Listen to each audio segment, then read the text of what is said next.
Tema tubing. Sabéis ya que es un raccord a compresión, sabéis cómo conectarlo, pero ¿cómo seleccionar el tubing? ¿Cómo lo tengo que pedir para no cagarla? Y sobre todo para que no haya fugas. Quedaros en este vídeo porque explico todos los secretos sobre el tubing.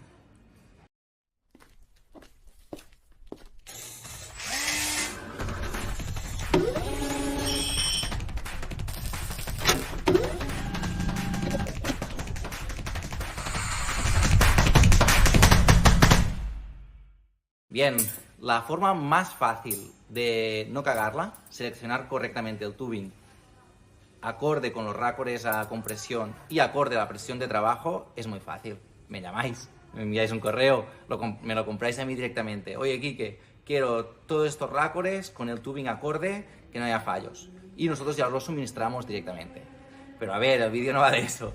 Va de explicaros realmente qué es lo que hay detrás, por si, por ejemplo, me queréis comprar a mí los fittings, pero el tubing lo queréis comprar localmente, pues a vuestro país, a donde seáis, a vuestro suministrador de al lado de tubería, pues ningún problema. Yo os explico todo lo que tenéis que pedir para que no se líe.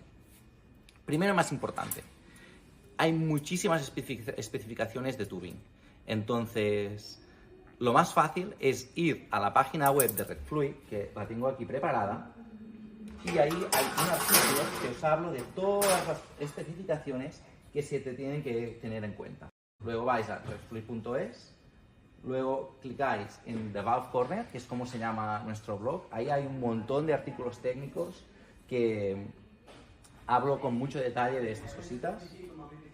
Y luego vais bajando hasta el artículo que hablo de cómo seleccionar tubing para fittings a compresión.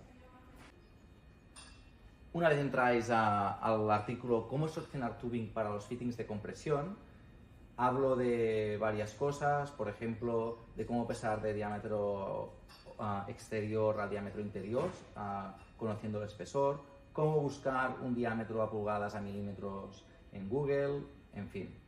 Pero, más importante, los estándares. ¿Qué estándares puedo pedir? Pues debe ser la tubería según la norma, si estáis en Europa, la Euronorma 13480-3, y si queréis según ASME B31.3, por un lado. Segundo, la presión. Lo más fácil, entrar al catálogo de RedFluid de raccords a compresión y ahí hay una tabla que os cuenta que a más espesor de tubo, a más gordo el tubo, más presión aguantará. Vale, pero ¿puede ser súper gordo? No, cuidado, porque a raccord a compresión hay un tope de gordo. Si hay muchísimo espesor, luego tampoco va bien porque no agarra suficiente. Luego en esa tabla tenemos claro qué tubing podemos utilizar, hasta qué presión y hasta qué diámetro interior. ¿Vale? Muy importante esto. Seguimos. En este mismo artículo, después de hablar de las presiones, nos dice si tiene que estar acabado en frío. A mí me gusta que esté siempre acabado en frío. Y tema tolerancias. Yo siempre recomiendo que sea D4, T3. Cuidado aquí, tubing D4, T3, como mínimo. Si tiene tolerancias mejores, pues oye, perfecto. Pero mínimo D4, T3. Cuidado. Hay muchísimo tubing que se circula por Europa según la normativa, la DIN 17458. Lo encontraréis por todos lados. ¿Me sirve? Sí, pero esa normativa está derogada. ¿Derogada se dice? Creo que sí. Total, que no existe. Debe ser la nueva norma, la que la sustituye, es la nueva norma, la 10216-5. Importante esto. Luego, tener en cuenta que cuando el tubing es para muy alta presión, debe ser tubing especial, que es lo que llamamos de MP o HP, Medium Pressure o High Pressure, que es el que normalmente utilizamos para hidrógeno. Y luego, si la tubería debe ser desengrasada o no.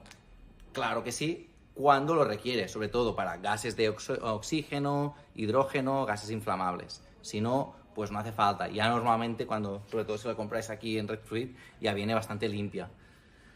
Entonces, espero haber resumido un poco lo que hablo en el artículo, y si no, podéis tomar como referencia el artículo de la web, que ahí está todo explicado con mucho detalle. Venga, hasta el siguiente vídeo. Hasta luego.